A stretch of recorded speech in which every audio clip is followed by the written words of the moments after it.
Hello and welcome back dear students. Session शुरू करने से पहले थोड़ा सा रिकॉल कर लेते हैं। लास्ट सेशन में मैंने आप लोगों को समझाया था कि कैसे आप किसी भी सेल का रेफरेंस दे सकते हैं, सेल को लिंक कर सकते हैं, सेल में हाइपर लिंक यूज कर सकते हैं। और हाइपर लिंक के लिए मैंने एक शॉर्टकट की आप लोगों को बताई थी, जो कमेंट बॉक्स में लिख के मुझे बताना है कि हाइपर लिंक की शॉर्टकट की क्या होती है।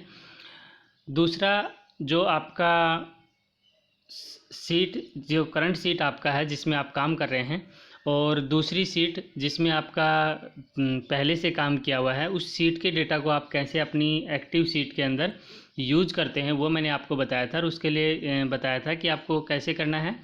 आपको पहले सीट का नाम लिखना है। फॉर एग्ज़ाम्पल सीट का नाम सीट 1 है, तो आप सीट 1 लिखेंगे, फिर एक्सक्लेमेटरी साइन लगाएंगे और सेल रेंज आप यहाँ पे देते हैं कि आपने क्या सेल रेंज यूज किया है, कहाँ से कहाँ तक का डेटा आपने यूज किया है। फॉर एग्जांपल B1 से B5, तो B1 से B5 का आप लिखते हैं B1:B5। तो ये तो आपका होता है सेल रेंज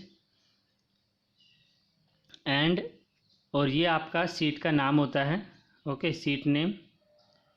और इनको सेपरेट करने के लिए हम यूज करते हैं एक्सक्लेमेटरी साइन। तो ये बताता है कि आपका डेटा कौन सी सीट का है और उस सीट के अंदर आपने कौन सी सेल यूज की है, वो आपका ये सेल रेंज आपका यहाँ पे बताता है। सेल रेंज भी दे सकते हैं, कोमा करके आप सेल का रेफरेंस भी दे सकते हैं डायरेक्ट। ओके, तो इस तरीके से हम लोग लिंक कर सकते हैं किसी भी दूसरी सीट के डेटा को हमारी एक्टिव सीट के अंदर। नाउ बात करते हैं आज के सेशन की। आज हम लोग सीखने वाले हैं कैसे हम वर्कशीट डेटा को शेयर कर सकते हैं। देखिए, बहुत बार ऐसा होता है जनरली, ज़्यादातर ऑर्गेनाइजेशन में आपका ज़्यादातर सिस्टम लैन में कनेक्टेड होते हैं और कोई ना कोई एक ड्राइव जो है वो कॉमन होती है, शेयर्ड होती है, जिसमें सभी एम्प्लॉयज़ जो हैं अपना डेटा शेयर कर सकते हैं। जो सभी के लिए कॉमन फाइल्स हैं वो वहाँ पे उसको पेस्ट कर देते हैं, उस पर हमेशा उस डेटा को वहीं से एक्सेस करते हैं, सच दैट सब लोगों के लिए ईजी हो एक्सेस करना उस डेटा को। और उसके लिए आपके पास जब आप उस डेटा को एक्सेस करते हैं तो कई बार आपको इस तरीके का मैसेज देखने को नज़र आता है कि द डॉक्यूमेंट, जो भी आपकी फ़ाइल का नाम है, is lock for editing by another user, to open a read only copy of this document click here. यानी कि अगर वो डेटा किसी दूसरे एम्प्लॉयर ने या दूसरे आपके साथी ने ओपन कर रखा है तो आप उसमें कोई चेंज नहीं कर सकते। आप सिर्फ उसको रीड ओनली मोड में ओपन करके पढ़ सकते हैं, उसमें चेंज कुछ नहीं कर सकते। इस तरीके का मैसेज आपको नज़र आता है। सो ये जो शेयरिंग ऑफ डेटा होता है वो क्यों ज़रूरी होता है। नाउ ये आपका मैसेज है, और अब आपके पास ऐसे भी ऑप्शंस हैं जब आप साइमल्टेनियसली एक से ज़्यादा लोग एक ही सीट पे एडिटिंग भी कर सकते हैं। ओके, वो भी मैं आपको बताऊंगा। So sometimes it is necessary to have a multiple people working on a file at a same time. तो कई बार ऐसी ज़रूरत हमें होती है कि मल्टीपल पीपल्स को एक साथ हम किसी फाइल जो है आपकी उसमें काम करवाएं। फॉर एग्ज़ाम्पल, अगर मुझे अभी सभी स्टूडेंट्स की कोई डिटेल रिक्वायर्ड है और उसमें जैसे डिटेल में डेट ऑफ बर्थ है, मोबाइल नंबर है, आधार नंबर है, सो सोर्स क्या होगा, मुझे एक ऐसी सीट शेयर करनी, क्योंकि सभी बच्चे अपने अपने घर पे हैं और स्कूल्स रेगुलर नहीं चल रहे हैं। तो ऐसे केस में हम कैसे अपने स्टूडेंट्स का डेटा कलेक्ट कर सकते हैं। और उस केस में आप जो सीट शेयर करते हैं उसमें साइमल्टेनियसली एडिटिंग का ऑप्शन भी आपको रखना होगा। क्यों रखना होगा? क्योंकि हो सकता है कुछ बच्चे एक साथ उसको ओपन करके उसमें चेंजेस करें। ठीक है, जैसे मैंने कोई परफॉर्मा बना के भेज दिया जिसमें सीट के अंदर स्टूडेंट का नाम है, उसका मोबाइल नंबर है, उसका आधार नंबर है और उसका जो है डेट ऑफ बर्थ है। ओके, अब ये डिटेल सभी स्टूडेंट्स को फिल करनी है, तो रेस्पेक्टिव फील्ड्स में वो अपनी फिल करेंगे। ये परफॉर्मा मैं आप लोगों को बना के सेंड कर देता हूँ और उस सीट को सबके साथ शेयर कर देता हूँ। तो एक तो सबसे अच्छा ऑप्शन है कि मैं गूगल सीट का यूज़ करूँ। किसका यूज़ करूँ? गूगल सीट का।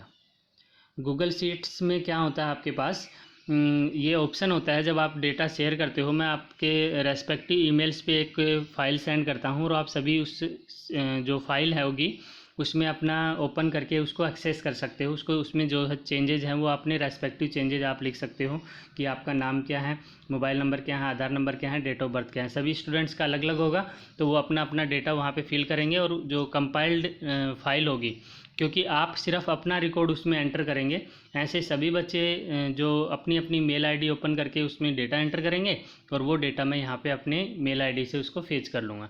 तो एक तो ये बहुत आसान तरीका है।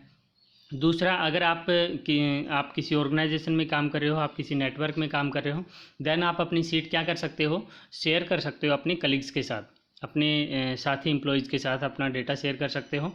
सो उसके लिए क्या करना होता है आपको, आपका जो भी स्प्रेडशीट सॉफ्टवेयर है वो आपकी वर्कबुक को शेयर करने की फैसिलिटी आपको प्रोवाइड करता है कि आप अपने नेटवर्क लोकेशन में, फॉर एग्जांपल हमारी लैब है तो लैब में हम लोग एक कोई फ़ाइल शेयर कर लेते हैं, यानी कि उसको सभी स्टूडेंट्स उस फाइल को क्या कर सकते हैं, एक्सेस कर सकते हैं साइमल्टेनियसली एक साथ। ओके, सो उसके लिए करना क्या है, पहले आप अपनी सीट बना लीजिए और सीट जैसे ही आप कंप्लीट कर लेते हैं जिसको आपको शेयर करना है, उसको फिर शेयर करने के लिए आपको क्या करना होगा, आप रिव्यू टैब पे क्लिक करेंगे।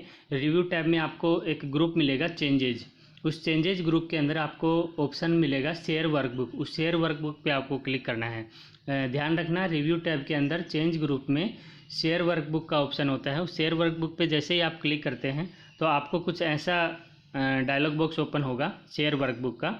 इस डायलॉग बॉक्स में आपको क्या करना है, एडिटिंग ऑप्शंस में जाना है और यहाँ पे एक जो मेंशन है, चेक बॉक्स मेंशन है, allow change bye more than one users eight the same time, this also allow workbook merging, और इस पर आप क्या कर देंगे, टिक कर देंगे। इससे क्या होगा कि एक से ज़्यादा लोग एक साथ उस आपकी सीट पे जो है, जो आपने शेयर की है, उस पर क्या कर सकते हैं, काम कर सकते हैं। और ओके बटन पे आपको क्या कर देना है, क्लिक कर देना है। ये जो नोट है ये इम्पोर्टेंट वन है। देखिए नोट में क्या आपको बताया गया है, most spreadsheet software automatically turn off some features of the shared workbook. जो वर्कबुक आप शेयर करते हैं वो ज़्यादातर सॉफ्टवेयर्स क्या करता है, उसमें कुछ जो फंक्शंस होते हैं उनको टर्न ऑफ कर देता है। और ये क्यों करता है, this is to simplify the workbook since multiple people can be working on the file at the same time. For example shared workbook don't allow merging cell. Share जो वर्कबुक होती है उसमें हम सेल मर्ज नहीं कर सकते, क्योंकि दो या दो से ज़्यादा लोग एक साथ सेल मर्ज करेंगे तो आपका जो स्ट्रक्चर है हो सकता है चेंज हो जाए। कंडीशनल फॉर्मेटिंग भी आप जो है उसको नहीं अलाउ करते हैं। और इंसर्टिंग पिक्चर और ग्राफ्स, ये आपके पास ऑप्शन होता है कि आप इनको, ये आपके बाय डिफ़ॉल्ट ज़्यादातर सॉफ्टवेयर में टर्न ऑफ हो जाते हैं। सो ये भी आपको ध्यान रखना है। इस पे बेस आपके फिल इन द ब्लैंक्स या एमसीक्यू में क्वेश्चन भी आ सकता है। सो ये आज का आपका टॉपिक था। आप अगर आपको कोई दिक्कत है, कोई चीज़ नहीं समझ में आती है कि कैसे हम लोग शेयर करते हैं किसी भी वर्कबुक को, तो कमेंट बॉक्स में लिख के मेरे से पूछ सकते हैं। और वीडियो को लाइक करें, शेयर करें और ज़्यादा से ज़्यादा बच्चों को बताएं कि सो काइंड ऑफ जो आपका क्लासेस जो हैं ऑनलाइन हो रही हैं। और अगर सब्सक्राइब नहीं किया तो सब्सक्राइब ज़रूर कर लें। Keep watching, keep learning. Thank you.